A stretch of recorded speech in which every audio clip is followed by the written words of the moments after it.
O Bosque do Jequitibás é uma das áreas verdes de lazer mais antigas de Campinas.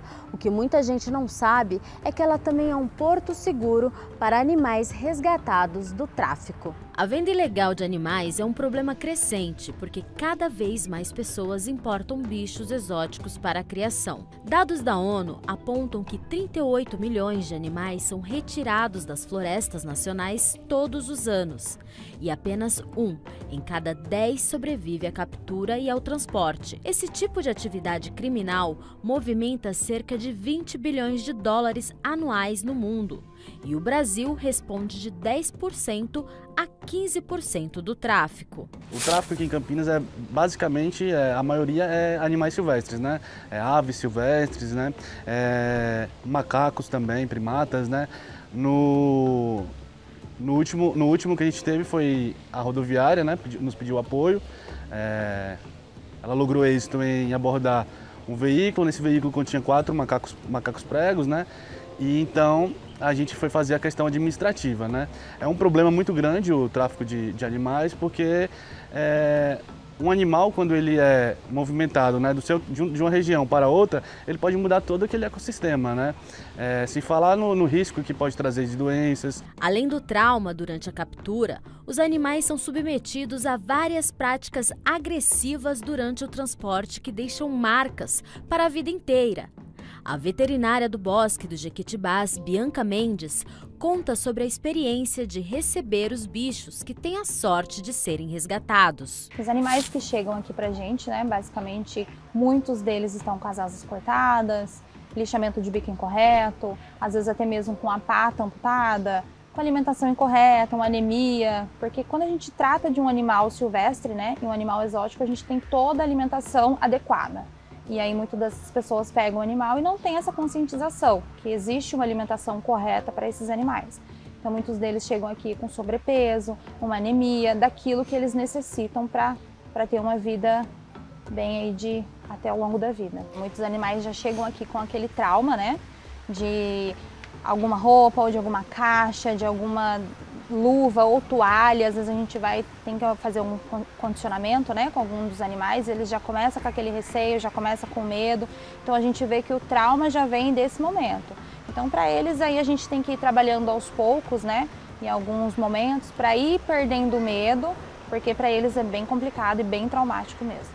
Animais encontrados pela Polícia Rodoviária, Ambiental ou pela Guarda Municipal são encaminhados diretamente para clínicas veterinárias parceiras, para que recebam os primeiros socorros até estarem 100% saudáveis. Uma avaliação é feita para verificar se os bichos podem viver na natureza ou se precisam viver em locais que recebam abrigo e alimentação. Aqui a gente faz apenas o acompanhamento, né, o periódico.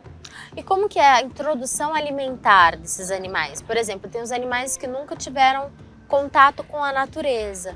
Como que vocês fazem na questão alimentar deles e os outros também, os que já tiveram contato com a natureza, né, da caça?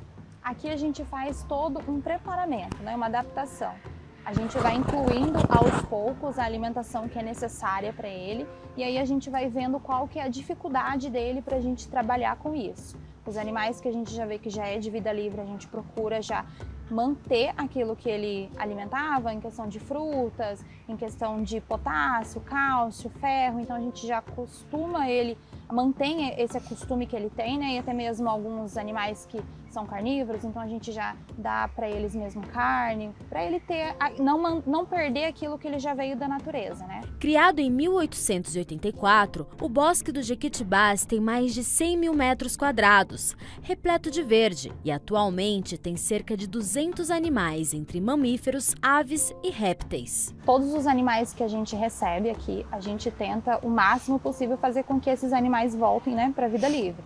Quando a gente vê que não é possível, a gente faz toda uma adaptação em uma quarentena e depois a gente verifica se há a possibilidade dele manter aqui com a gente, né? E aí a gente vê. analisa muito bem o recinto, a gente prepara todo aquele recinto para o animal, para ele ter uma vida bem de qualidade, né, aqui com a gente. Então a gente procura estar construindo todo aquele ambiente para ele estar vivendo. Alguns animais que a gente consegue receber, outros a Polícia Ambiental até mesmo já sabe, né, por costume de sempre estar trazendo, a gente não consegue estar recebendo, né? Então, a gente tem sempre uma boa conversa em questão a isso, de animais para recebimento. Em novembro de 2023, 4 macacos pregos foram resgatados pela Polícia Rodoviária. Após o resgate, foram encaminhados à Polícia Ambiental, que procurou pela equipe do Bosque. Depois de um período de adaptação e tratamento em uma clínica veterinária parceira, os macaquinhos Neno, Lilo, Natan e Tominha finalmente foram para a nova casa. A gente preparou todo o recinto para eles, fizemos todas as adaptações, tanto em questão de colocar alguns puleiros ainda um pouco mais baixo, não colocar tão alto, né, para que eles não se machuquem, até eles pegarem as habilidades. Então, aos poucos, a gente foi trazendo eles, ficava um pouco, voltava para a gaiola, trazia eles novamente. Então, é uma operação aí um pouco formiguinha de passo a passo. E aí, quando a gente viu que eles já estavam bem instalados, bem adaptados, bem seguros no lugar, aí foi quando a gente deixou uma noite, tirou outra, deixou uma noite. E aí, aos poucos, foi que a gente viu que realmente o lugar era bom para eles. Então, a gente conseguiu estar colocando eles em um recinto, em algum lugar que eles tenham contato com a terra, com plantas, com as frutas mesmo, da forma que eles já comem na natureza. Então, assim que eles já chegou pra gente, né, de um resgate aí, que eles foram achados dentro de uma caixa de transporte, inclusive um deles ainda estava com o cordão umbilical. Então, depois que foi feita a cura, todo o tratamento dele, foi feita toda a adaptação alimentar aí que a gente conseguiu colocar ele no recinto. Você citou que um deles ainda estava com o cordão umbilical. O que isso gera pro animal quando ele é arrancado tão cedo da sua mãe? Que nem, por exemplo, do macaquinho que ainda estava com cordão umbilical.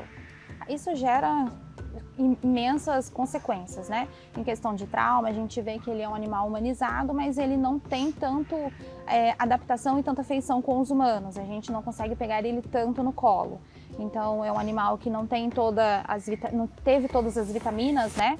Desde o começo, ele teve muita dificuldade para aprender a subir em algumas superfícies, em algum dos puleiros que a gente colocou para ele. Ele teve dificuldade em acostumar com areia, com folha, ele tinha um pouco de medo. Então, tudo que ele poderia aprender na natureza com a mãe, nós que somos humanos tivemos que ensinar ele da nossa forma. Então, foi bem dificultoso ali. Então, o animal perdeu a essência dele de ser animal.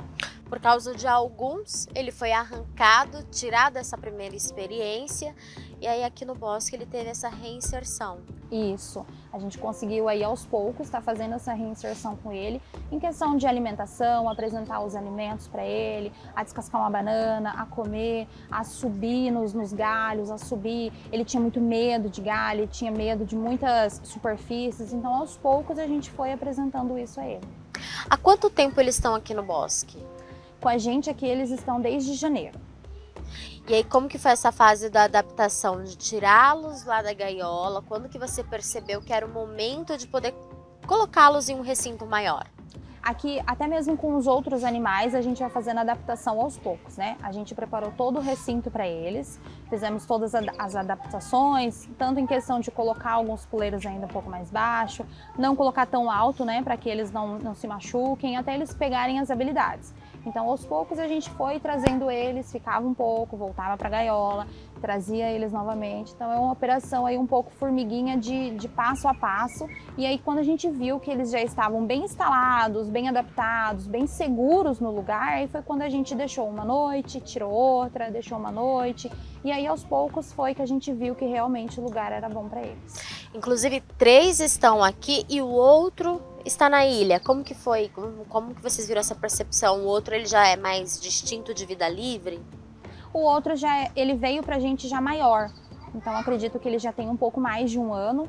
Então, as brincadeiras dele com os outros já era diferente. Como eles já eram mais humanizados, então eles gostavam mais de carinho. E o outro já era um pouco mais brincalhão, pulava mais e acabava machucando os outros pelas brincadeiras. Então, a gente preferiu colocar ele com os animais um pouco mais velhos. e que ele já tinha também o instinto de pegar, tirar o famoso caça-piolho, né? E os outros ainda não tinham esse costume. Então a gente viu que ele se adaptou melhor com os maiores, né, na ilha, do que com os filhotinhos, porque os outros tinham o instinto de que ele era mãe. Então queria o tempo todo ficar agarrado nele, e ele, como já era macho, já era adulto, então ele não era tão agradável para ele.